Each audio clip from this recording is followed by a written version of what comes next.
다 함께 사도신경으로 우리의 신앙을 고백하겠습니다. 나는 전능하신 아버지 하나님 천지의 창조주를 믿습니다. 나는 그의 유일하신 아들 우리 주 예수 그리스도를 믿습니다.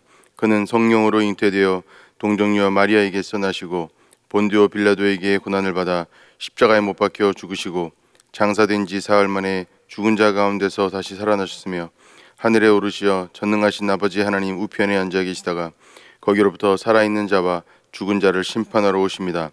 나는 성령을 믿으며 거룩한 공교회와 성도의 교제와 죄를 용서받는 것과 몸의 부활과 영생을 믿습니다. 아멘. 찬송가 322장을 함께 찬양하겠습니다.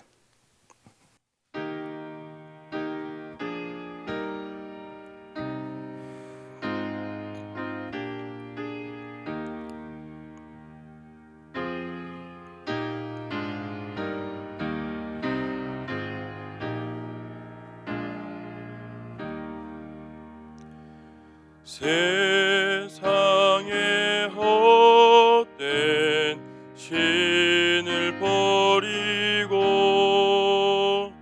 하나님 이름 높여 기리세. 온 천하 백성 모두 나와서 다같이 하나님만 섬기세. 세상의 헛된 우상 버리고 인간의 모든 부귀영화와 거짓과 불의 모두 버리고 온전히 하나님만 섬기세.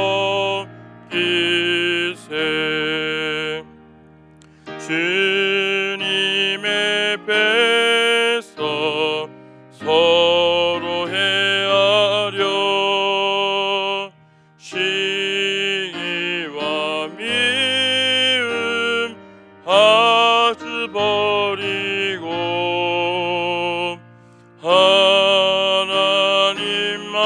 하나님만을 홀로 섬기는 천국을 어서 이뤄주소서.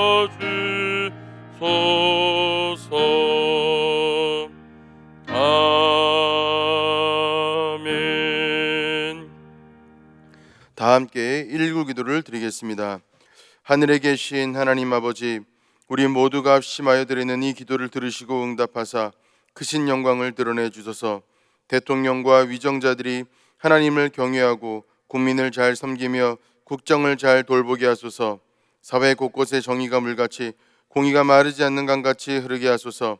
남북관계가 더욱 진전되어 복음 안에서 평화와 번영의 시대로 나아가게 하시고 우리나라 정치, 경제, 사회에 하나님의 공의가 실현되게 하소서. 선교사님들의 사역과 가정을 성령과 은혜로 충만하게 하시고 주의 복음이 땅끝까지 전파되게 하소서. 사역자들과 지도자들에게 성령의 능력과 지혜를 부어주소서.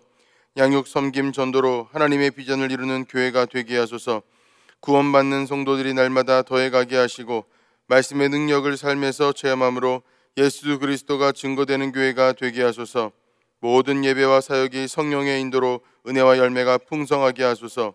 교회 학교를 통해서 이 나라와 한국교회와 세계를 품는 주의 자녀들이 세워지게 하소서. 지역사회가 하나님의 사랑과 정의를 토대로 살기 좋은 환경이 되게 하소서. 이웃들의 어려운 문제들을 해결해 주시고 그들이 예수님의 사랑을 체험하게 하소서. 미자립 교회들이 자립하게 하시고 기독교 단체들이 활발하게 성장하게 하소서.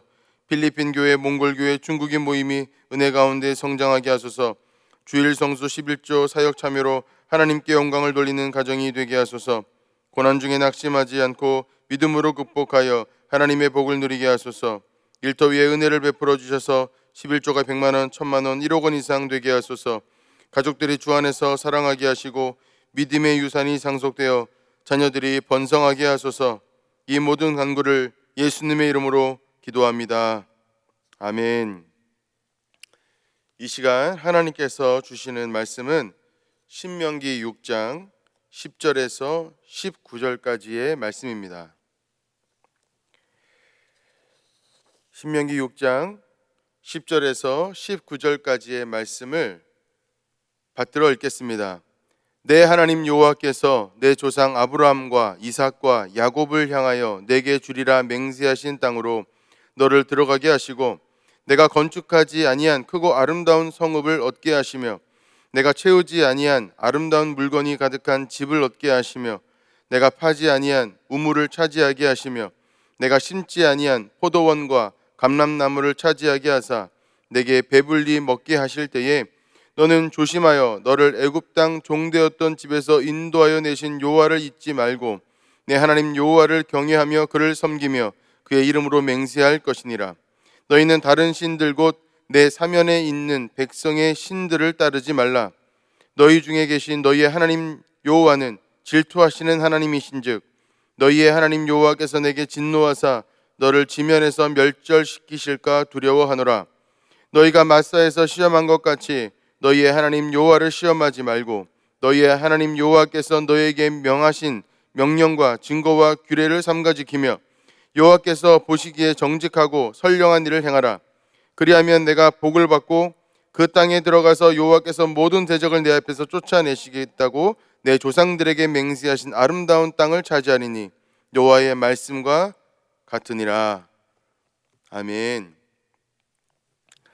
오늘 말씀을 보면 하나님께서 이스라엘 백성들이 가나안 땅을 차지하게 되었을 때에 어떻게 해야 하는지 그 말씀이 기록되어져 있습니다.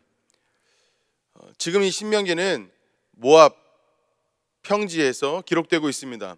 가나안 땅을 바로 요단강을 사이에 둔 바로 그 건너편에 있는 것입니다. 이제 곧 요단강을 건너서 가나안 땅으로 들어가 가나안 땅의 여러 지역들을 차지하게 될 것입니다. 그것을 준비하는 모든 과정들이 바로 이 신명기에 기록되어져 있다는 것입니다. 하나님께서 약속하신 그 가나안 땅은 어떤 땅이냐 하면 이스라엘 백성들이 세우지 아니한 성읍이 있고 이스라엘 백성들이 짓지 아니한 집이 있는 곳입니다.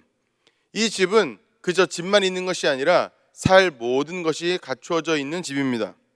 그리고 그들이 파지 아니한 우물이 있고 또 가꾸지 않은 포도원이 있으며 또한 가꾸지 않은 감람나무가 있습니다.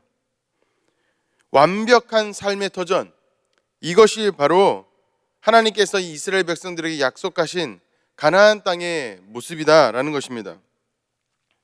이것은 곧 무엇을 의미하냐면 이스라엘 백성들이 가나안 땅의 모든 족속들과 전쟁하여 이길 것을 말씀합니다. 현대의 전쟁과 고대의 전쟁은 다른데 이유가 뭐냐면 현대에서 전쟁이 벌어지면 모든 것들이 포탄에 의해서 초토화가 됩니다. 우리가 6.25 때에서도 우리가 다 알 수 있다시피 전쟁이 끝나고 나면 그 모든 땅과 모든 건물들은 다 회파되고 다 무너집니다. 그러나 이때의 전쟁은 어떤 전쟁이냐? 사람과 사람 간에 붙어서 싸우는 전쟁입니다. 이것은 어떤 포탄과 그 모든 것들을 파괴하는 어떤 가구할무 무기가 있는 것이 아니고 사람과 사람 간의 싸움이 있는 그런 전투인 것입니다. 그래서 몇 명이 살아남느냐, 살아남은 자가 있느냐에 따라서 전쟁의 성패가 결정되어지는 아주 단순한 전쟁입니다.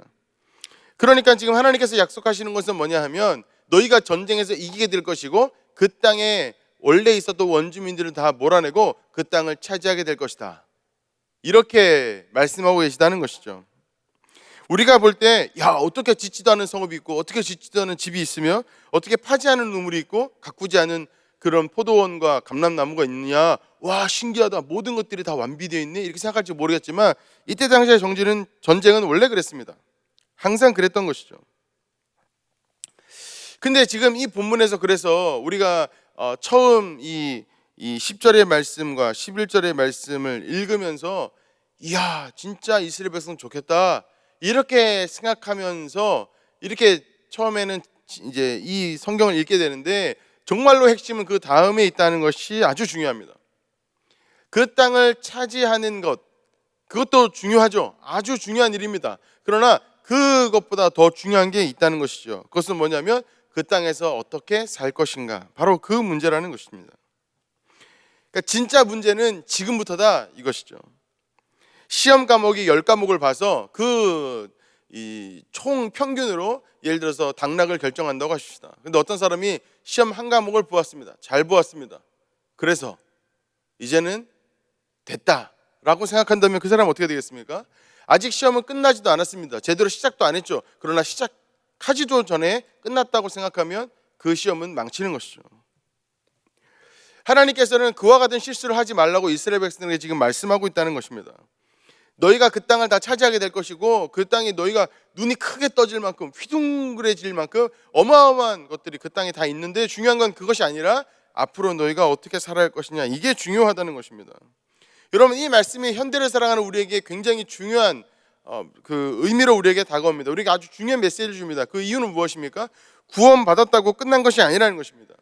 예수 그리스도를 믿고 구원을 얻었다고 해서 놀라운 일이죠. 이것은 우리의 삶의 모든 것들을 뒤바꿀 만한 어마어마한 일입니다. 이것은 기적적인 일이죠. 이것은 우리의 삶이 이전에 없었던 엄청난 가능성이 생긴다는 뜻이고, 그리고 우리가 깨달을 수 없는 것들을 깨달을 수 있다는 뜻이고, 내가 이전에는 도저히 벗어날 수 없었던 모든 죄악과 모든 상처와 모든 괴로움으로부터 벗어날 수 있다는 강력한 가능성이기 때문에 이것은 어마어마한 것입니다. 근데 중요한 건 무엇인가? 예수 그리스도를 믿고 난 이후가 중요하다는 것입니다. 그리스도인으로서 살아가는 삶이 중요하다 이것이죠. 바로 이것을 하나님께서 이스라엘 백성들에게 말씀하는 것입니다. 우리가 믿고 구원을 얻는다는 것이 우리에게 어찌 보면 한 번에 딱 한 방에 이루어지는 어떤 일로서 받아들여질지 모릅니다. 그냥 어떻게든 사람을 끌어와서 교회에다가 앉혀놓고 예수님을 주로 고백하게 만들기만 하면 모든 게 다 끝났다 라고 생각하는 생각들이 우리에게 있을지 모릅니다. 그래도 우리의 신앙을 볼 때에 에이 그래도 내가 예수님 믿었는데, 에이 그래도 내가 이제 천국 가는데, 이렇게 생각하면서 삶의 여러 가지 하나님께서 원하시지 않는 그런 모습들이 있음에도 불구하고 그냥 우리가 그냥 이렇게 지나가고 있는지도 모릅니다. 그러나 중요한 건 무엇인가? 현재의 삶을 내가 어떻게 살아가는가, 이것이 중요하다고 성경에서 말씀하고 있다는 것입니다. 하나님이 지금 이스라엘 백성들에게 그것을 강조하고 계십니다. 우리가 10절부터 19절까지 굉장히 짧은 성경을 읽었지만 이 안에 하나님께서 이스라엘 백성들에게 요구하는 것이 대충만 잡아도 7개가 나옵니다. 대충만 잡아도 말이죠. 하나님께서는 그래서 이스라엘 백성들이 반드시 가나안 땅에 들어가서 해야 할 일이 무엇인지, 하지 말아야 할 일이 무엇인지 그 모든 목록을 가지고 계시고 그것을 요구하고 계시다는 것입니다. 그리고 이 요구는 반드시 우리의 삶 가운데도 그대로 적용되고 그대로 이루어지고 우리 마음 가운데 그대로 결심적으로 실천되어져야 되는 그런 말씀이라는 것이죠. 자, 그것을 우리가 한 가지씩 살펴보도록 하겠습니다. 먼저 12절의 말씀을 읽어보면 그렇습니다. 너는 조심하여 너를 애굽 땅 종되었던 집에서 인도하여 내신 여호와를 잊지 말고, 이럽니다. 하나님께서 뭐라고 말씀하십니까? 하나님을 잊지 말라, 이렇게 말씀하십니다. 여기서 잊지 말라고 하는 것은 두 가지 의미가 있습니다. 그것은 뭐냐면 이렇습니다. 애굽 땅 종되었던 집에서 인도하여 내신 여호와, 잊지 말라는 것입니다. 그러니까 지금까지 나의 삶을 인도해 오셨던 하나님, 그 하나님 잊지 말라는 것입니다. 그러니까 현대를 살아갈 때 그 하나님 기억하라는 것이죠. 잊지 말아야 한다는 것입니다. 그러나 여러분, 우리가 삶의 문제, 여러 가지 어렵고 힘든 문제들을 지나가면서 얼마나 많이 하나님 잃어버립니까? 얼마나 많이 우리의 삶 가운데 하나님을 배제할 때가 많습니까? 여러분들의 삶에 하나님께서 무언가 하고 계십니까? 여러분들 그것을 믿고 계십니까? 여러분 삶 가운데 하나님의 일하심이 보입니까? 여러분들 그것을 의지하고 있습니까? 그렇지 않을 때가 많다는 것입니다. 문제는 그것입니다. 분명히 우리가 하나님을 믿습니다. 그리고 하나님이 우리의 삶에 복 주실 것을 기대하죠. 그러나 그것이 실감나는 기대로 우리 가운데 다가오지 않는다는 데 문제가 있습니다. 그래서 우리가 삶의 어떤 어려움과 힘듦이 닥쳤을 때에 우리가 하나님께 무언가를 구하기보다는 하나님보다 먼저 내 눈에 보이는 나 자신을 의지하거나 주변의 사람들을 의지하거나 환경을 의지할 때가 더 많다는 것이죠. 그러나 성경에서 우리에게 분명히 말하는 것은 무엇인가 하면 하나님을 잊지 말라, 이럽니다. 하나님을 계속 기억하라는 것입니다. 잊지 말아야 한다는 것입니다. 끊임없이 기억해야 한다는 것입니다. 삶이 어떤 어려운 일이 닥쳤을 때에 하나님을 잊어서는 안 된다는 것입니다. 그러나 우리가 이 성경의 역사를 잘 알고 있습니다. 이스라엘 백성들은 가나안 땅에 들어가서 수없이 많은 어려운 일 가운데 하나님을 잊어버립니다. 어쩔 때는 삶이 너무 편해서 잊어버립니다. 하나님께서 무엇을 어떤 일을 하시는지 어떤 것을 원하시는지 아무것도 신경 쓰지 않고 자기 멋대로 살아버립니다. 그래서 사사기가 존재하는 거 아닙니까? 끊임없이 하나님을 떠나는 이야기가 사사기 아닙니까? 떠났다가 돌아왔다가 떠났다가 돌아왔다가. 여러분, 우리의 삶은 어떠합니까? 우리의 삶이 그와 같다면 우리는 이 말씀을 잊어버린 것입니다. 하나님은 뭐라고 말씀하십니까? 하나님을 잊지 말라, 이렇게 말씀하십니다. 하나님이 잊지 말라. 그리고 또 이렇게 말씀하시죠. 너가 지금까지 살아온 가운데 하나님의 역사하심을 잊지 말라, 이렇게 말씀합니다. 이것을 기억해야 한다는 것입니다. 여러분, 우리가 어제 있었던 일도 오늘 까먹죠. 여러분, 되게 놀라운 건 뭐냐면 절대로 잊어버릴 수 없을 것 같은 그런 고마움, 그런 감격, 우리는 얼마 지나면 잊어버린다는 것입니다. 내가 어떻게 이걸 잊어버리지? 근데 잊어버린다는 것이죠. 그것은 왜 그렇게 됩니까? 이것은 어떤 것을 우리에게 요구합니까? 생각해내야 한다는 것입니다. 기억하려고 애써야 한다는 것이죠. 노력해야 한다는 것입니다. 하나님께서 나의 삶 가운데 역사하신 것을 기억해야 한다는 것입니다. 여러분, 우리가 기억하지 않으면 어떻게 감사할 수 있겠습니까? 우리가 어떻게 감사하지 않는데 하나님을 경외하는 마음이 있을 수 있겠습니까? 안 된다는 것이죠. 하나님의 역사하심 기억해야 한다. 그리고 내 삶 가운데 역사하신 하나님 기억해야 한다. 기억해야 한다. 이렇게 말씀하고 있다는 것입니다. 13절의 말씀을 또 한번 읽어보면 이렇습니다. 내 하나님 여호와를 경외하며 그를 섬기며, 이럽니다. 하나님께서 또 두 번째 이스라엘 백성들에게 요구하시는 건 뭐냐면 하나님을 그 땅에서 경외하고 또한 섬겨야 한다, 이렇게 말씀한다는 것입니다. 여러분, 우리의 삶을 돌아볼 때 우리가 하나님을 경외하고 하나님을 섬기고 있는가 살펴보아야 합니다.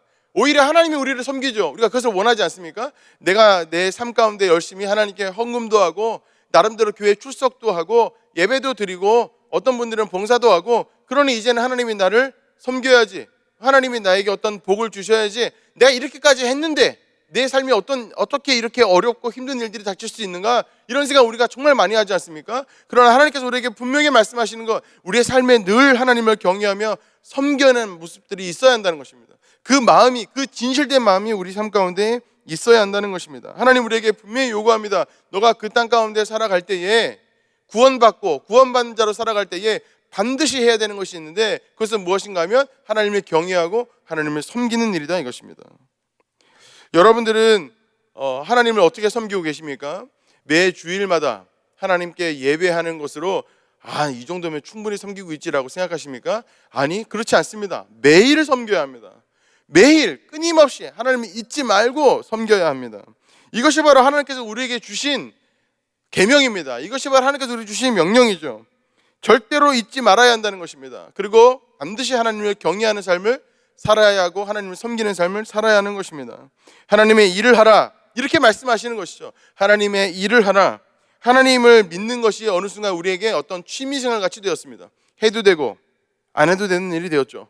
그리고 또 하나님의 일을 위하여 무언가 내 삶의 일정한 시간들과 물질과 나의 노력과 나의 힘을 이렇게 따로 떼어드리는 일은 선택사항이 되었죠. 엑스트라가 됐다는 것입니다. 꼭 필요한 일이 아니라는 것이죠. 그러나 하나님께서 우리에게 이 말씀 통해 뭐라고 말씀하십니까? 이것은 우리에게 아주 필수적인 일입니다.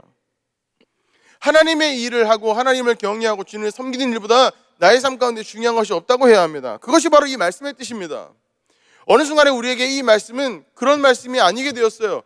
우리에게 신앙생활은 어느 순간부터 내가 해도 되고 하지 않아도 되는 일이 되어버렸죠. 그래서 하나님을 섬기는 일을 계산하면서 하는 그런 신앙들을 가지게 되었다는 것입니다. 그러나 여러분, 이스라엘 백성들도 또 그와 같이 똑같이 했습니다. 계산했고 하나님께서 주신 명령을 따르지 않았고 자기가 원하는 대로 취사 선택하면서 하나님의 말씀을 받아들여서 어떻게 되었습니까? 그래서 신명기 위에 사사시대가 온 것입니다. 하나님께서 말씀하시는 바로 그 말씀대로 살았다면 그렇지 않았을 겁니다. 우리가 오늘 이 말씀에서 읽어보지 않습니까? 18절 19절의 이 말씀의 맨 마지막 부분에 보면 이렇게 말씀하시죠. 여호와께서 모든 대적을 내 앞에서 쫓아내시겠다고 내 조상들에게 맹세하신 아름다운 땅을 차지하리니 여호와의 말씀과 같으니라. 이렇게 하나님께서 약속하신다는 것입니다. 만약에 너희가 이 계명들을 다 지키면 너의 삶을 내가 평안하게, 너의 삶을 내가 강건하게 할 것이다, 이렇게 말씀하시죠. 문제는 무엇인가 하면 그 말씀을 따르지 않는다는 것에 문제가 있습니다. 하나님께서 우리에게 말씀하시는 것들을 취사 선택하고 그냥 내가 골라서 내 마음 가운데 받아들일 건 받아들이고 버릴 건 버리고 하나님께서 원하시는 대로 살지 않는 것, 그것이 바로 문제라는 것이죠. 또 13절 맨 그 끝쪽에 보면 이렇게 말씀합니다. 그의 이름으로 맹세할 것이니라. 여러분, 하나님의 이름으로 맹세하는 것이 죄입니까? 죄가 아닙니까? 죄죠. 여기서 말씀하는 것은 무엇인가 하면 하나님의 뜻대로 살라는 것입니다. 하나님 이름으로 맹세할 수 있는 그런 삶을 살아내라는 것이죠. 하나님을 의지하는 삶을 살라는 것입니다. 그저 내가 내 삶을 내가 원하는 대로 살아가는 것이 아니라 끊임없이 하나님의 그 역사하심과 인도하심을 기대하면서 하나님을 의지하면서 하나님께서 원하시는 삶 그대로를 살아내라는 것이죠. 여러분, 삶의 여러 가지 것들이 다 갖춰졌습니다. 집도 있습니다. 땅도 있습니다. 과실을 맺는 나무도 있습니다. 우물도 있습니다. 성읍도 있죠. 외부에서 아무리 쳐들어와도 강건하게 자기를 지킬 수 있는 성읍까지 모든 것들이 완비되어져 있을 때 하나님께서 뭐라고 말씀하십니까? 하나님을 잊지 말고 또 하나님을 경외하며 섬기라고 말씀한다는 것입니다. 그리고 이제는 또 뭐라고 말씀하십니까? 너희의 삶 전체에 늘 하나님이 있도록 하라는 것입니다. 여러분, 이것이 취사 선택할 일이 아니라 이것은 우리가 반드시 해야 될 일이다라는 것이 아주 중요합니다. 또한 14절에 이와 같이 말씀하십니다. 너희는 다른 신들 곧 내 사면에 있는 백성들의 신들을 따르지 말라. 우상 숭배하지 말라는 것입니다. 하나님을 사랑하는 것 그 이상으로 무언가를 사랑한다면 그것은 우상 숭배입니다. 그러나 우리는 끊임없이 우상 숭배하고 있습니다. 하나님과 돈이 있을 때 우리는 여김없이 돈을 선택하고 하나님과 명예가 있을 때 우리는 여김없이 명예를 선택하고 하나님과 나의 체면이 있을 때 우리는 어김없이 우리의 체면을 선택합니다. 또한 하나님과 권력이 사이에 있을 때에 우리는 어김없이 권력을 선택하죠. 하나님을 사랑하기 때문에 하나님을 섬겨야 하기 때문에 자기의 권력을 내려놓거나 자기의 명예를 내려놓거나 자기의 돈을 내려놓거나 자기의 체면이 구기는 것을 감수하는 사람을 찾아보기 어렵습니다. 정말로 찾아보기 어렵습니다. 아유, 잠시 그냥 승질 좀 내도 괜찮겠지라고 생각하고 넘어가는 일이 얼마나 많습니까? 그러니 하나님의 말씀이 우리에게는 취사 선택될 말씀이요, 우리가 목숨 걸고 지켜야 될 말씀이 아닌 것이죠. 그러니 우리의 신앙생활이 그저 취미생활이 되는 것 아니겠습니까? 16절의 말씀에 보면 또 이렇게 말씀하죠. 너희가 마사에서 시험한 것 같이 너희 하나님 여호와를 시험하지 말고 이럽니다. 마사는 뭐냐면 물이 나왔던 곳이죠. 무슨 말인가 하면 이렇습니다. 삶이 어떤 어려운 일이 닥칩니다. 물이 없어요. 물이 없으면 큰일이죠. 난리 났습니다. 죽고 사느냐 문제니까요. 근데 그 상황 가운데서 이스라엘 백성들이 어떻게 했습니까? 하나님, 물을 좀 주셔야 되겠습니다.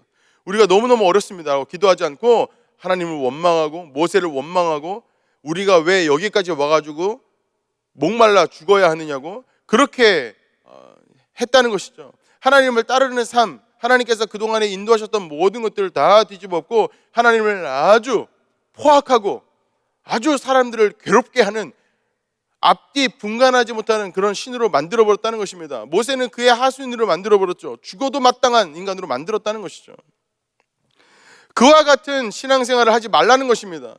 삶 가운데 하나님께 도움을 요청하며 주님의 역사하심과 인도하심을 기대하며 하나님이 하실 일과 내가 할 일을 잘 구분해서 내가 할 일은 내가 하지만 하나님께서 하실 일은 하나님께서 하시도록 기다리고 하나님을 인정하고 주님을 경외하며 하나님의 역사하심을 인정하는 것, 이것이 필요하다는 것이죠. 하나님께서는 이렇게 말씀하십니다. 하나님을 시험하지 말라, 이렇게 말씀하신다는 것입니다. 곧 시험은 불신앙이고 곧 시험은 하나님을 신뢰하지 않는 것이고 곧 시험한다고 하는 것은 하나님을 거부하는 것입니다. 그렇게 하지 말라는 것입니다. 우리는 삶에 어떤 어려운 일을 닥칠 때에 하나님을 쉽게 원망합니다. 도대체 하나님, 내가 무엇을 잘못했길래 이와 같은 일들을 하십니까? 그 일들을 만약에 하나님께서 허락하셨다면 하나님이 어떤 나를 사랑하셔서 나를 인도하시기 위한 어떤 이유들이 있을 거라고 생각하지 않습니다. 마음이 이미 상한 상태로 두고 상한 마음을 다시 돌이킬 생각을 하지 않고 끊임없이 하나님께 불평과 원망을 쏟아내는 것이죠. 그와 같은 신앙생활을 하면 안 된다는 것입니다. 그러나 이스라엘 백성들은 늘 그와 같았죠. 늘 그와 같았습니다. 이후에도 똑같았습니다. 그들은 하나님의 자기의 어떤 죄악들 때문에 하나님의 심판이 임했을 때에 하나님의 심판의 이유가 무엇인지를 고민하지 않고 하나님을 마음대로 왜곡하거나 하나님의 뜻이 이러하다고 마음대로 거짓 예언자들의 말을 믿으면서 하나님께서 우리를 그래도 구원하실 것이라고 거짓말하거나 아니면 자기의 죄를 숨기거나 이렇게 했습니다. 하나님의 뜻이 무엇일까? 하나님의 역사하심이 무엇일까? 하나님이 내게 무엇을 요구하시는 것일까? 나는 어떤 부분을 쇄신하고 바꿔야 될까? 고민하지 않았다는 것입니다. 하나님을 시험하지 말라는 이 말씀은 그와 같이 하라는 것입니다. 끊임없이 하나님 아버지 앞에 나의 마음과 나의 삶을 펼쳐 보이면서 하나님의 말씀으로 조명하며 하나님의 역사하심과 인도하심이 내 눈에 보이지 않을지라도 내 삶 가운데 여전히 있다는 것을 믿으며 그것을 선포하며 신뢰하며 삶의 한 걸음 한 걸음을 걸어가라는 것이죠. 그래서 잘난 사람이 예수 그리스도 믿는 것은 어렵다는 것입니다. 지혜 많고 똑똑하다고 스스로 자부하는 사람 하나님 믿기 어렵다는 것입니다. 끊임없이 자기의 연약함과 자기의 부족함을 하나님 아버지 앞에 아뢰면서 하나님의 역사하심과 인도하심을 간구해야 되는데 자기 안에 답이 있는 사람을 하나님을 찾지 않는다는 것이죠. 그와 같이 한다면 하나님을 시험하는 것이 된다는 것입니다. 또 6번째 17절에 보면 이렇게 말씀하죠. 너희의 하나님 여호와께서 너희에게 명령하신 명령과 증거와 규례를 삼가 지키며 이럽니다. 말씀 따라 살라고 말씀하는 것이죠. 시편 119편에 보면 끊임없이 말씀을 사랑하고 또한 사랑하라고 말씀합니다. 이 말씀이 얼마나 단지 송이꿀보다 달달하고 이야기합니다. 그 말은 무슨 말인가 하면 그만큼 사랑하라는 것이죠. 그만큼 사랑하는 마음이 마음에서 우러나와야 한다는 것입니다. 끊임없이 하나님의 말씀을 우리 마음 가운데 심어두는 것을 기쁘고 좋은 일로 여겨야 한다는 것이죠. 어떨 때는 그 말씀이 나를 찌르기도 하고 어떨 때는 그 말씀이 나를 새롭게 하기도 하는 그 말씀을 우리 마음 가운데 끊임없이 심어야 한다는 것입니다. 말씀을 따라 살라, 하나님의 명령과 증거와 규례를 삼가 지키라, 이렇게 말씀하십니다. 우리가 마지막으로 살펴볼 말씀은 18절의 말씀인데 이렇습니다. 여호와께서 보시기에 정직하고 선량한 일을 행하라. 그리하면 내가 복을 받고 그 땅에 들어가서 여호와께서 모든 대적을 내 앞에서 쫓아내시겠다고 내 조상들에게 맹세하신 아름다운 땅을 차지하리니 여호와의 말씀과 같으니라. 정직하고 정의로운 삶을 살 것을 말씀하십니다. 사실은 이 말씀은 말씀을 따라 살라, 이 말씀과 사실은 같은 말씀이고 이어지는 말씀입니다. 하나님의 말씀대로 살면 당연히 그의 삶은 정의로워지고 그의 삶은 정직해질 수밖에 없습니다. 끊임없이 그 삶에 어떤 불의가 있다면 그는 하나님 따르는 사람 아닙니다. 그 삶에 늘 거짓이 있고 사람을 속이는 것이 있다면 그 사람 하나님 따르는 사람 아닙니다. 아무리 교회를 다니면서 교회에서 아무리 높은 지위를 가지고 하나님의 일에 여러 가지 일에 봉사한다고 자부한다고 말할지라도 그 삶에 여전히 거짓이 있고 사기가 있다면 그것은 하나님 믿는 사람 아닙니다. 하나님의 말씀을 따르는 삶은 결코 그런 삶이 아니기 때문입니다. 하나님의 말씀을 따르는 삶에는 늘 정직과 정의가 따라다닙니다. 모든 공의와 공평이 따라다니죠. 이것이 바로 하나님 따르는 삶이라는 것입니다. 하나님께서 우리가 오늘 이 말씀을 묵상할 때에 우리에게 어떤 마음을 주십니까? 여러분, 우리는 신앙생활, 취미생활 하면 안 됩니다. 우리는 이 하나님 따르는 삶을 우리의 삶의 아주 중요한 부분, 아주 실질적인 부분과 분리해서 안 됩니다. 우리는 끊임없이 나의 삶의 진짜 민낯을 들여다보며 하나님께서 원하시는 나의 모습이 무엇일까를 고민해야 합니다. 그리고 끊임없이 나를 하나님 아버지 앞에 쇄신해야 합니다. 나를 드러내야 합니다. 나를 하나님 아버지 앞에 펼쳐 놓아야 합니다. 그리고 제거할 것들은 제거하고 새롭게 할 것은 새롭게 하는 일들이 우리의 삶 가운데 꼭 필요하다는 것입니다. 여러분, 이 말씀에서는 공통점이 있습니다. 그것은 뭐냐면 이것은 아주 실질적인 말씀이다라는 것입니다. 이것은 삶 가운데 반드시 실천하고 실행해야 되는 말씀이지 이것은 그저 관념적으로 알고 끝날 말씀이 아니라는 것입니다. 여러분, 신앙생활은 그런 것이죠. 신앙생활은 삶과 분리될 수 없는 것입니다. 신앙생활은 끊임없이 우리의 삶을 통하여 나타나는 것이죠. 그래서 신앙과 삶은 분리될 수 없는 것입니다. 우리의 신앙생활이라는 것은 그래서 곧 삶인 것이죠. 우리의 인생 그 자체라는 것입니다. 그래서 우리는 하나님 아버지 앞에 그와 같이 고백하는 사람이 되었으면 좋겠습니다. 주님께서 원하시는 삶을 사는, 하나님께서 원하시는 삶의 모습을 가진 그리스도인, 진짜 그리스도인 되기를 원합니다. 바로 이 고백을 우리가 이 아침에, 이 새벽에 하나님께 올려드릴 수 있었으면 좋겠습니다. 여러분들의 삶과 또 저의 삶이 하나님께서 기뻐하시는 삶이 되기를 주님의 이름으로 축원합니다. 기도하겠습니다. 하나님 아버지, 감사합니다. 오늘 이 시간 우리에게 주신 이 말씀을 기억합니다. 우리가 들은 이 말씀은 우리가 수십 번 수백 번 들어왔던 말씀입니다. 그러나 여전히 우리의 삶 가운데 이루어지지 않고 있는 말씀입니다. 하나님, 이 시간 역사하여 주셔서 우리의 마음의 영혼을 깨우시고 성령으로 충만하게 하셔서 주님의 말씀대로 살지 않고서는 도저히 견딜 수 없는 마음을 주옵소서. 주님께서 원하시는 마음대로 우리가 기도하게 하시고 주님의 뜻대로 실행하게 하시고, 그래서 우리의 삶을 통하여서 하나님의 정의와 공의와 사랑이 나타나게 하시고, 그래서 우리의 삶을 통하여서 이 땅 가운데 하나님의 나라가 임하는 하나님의 복된 사람의 삶을 살 수 있도록 역사하시고 인도하여 주옵소서. 예수님의 이름으로 기도합니다. 아멘.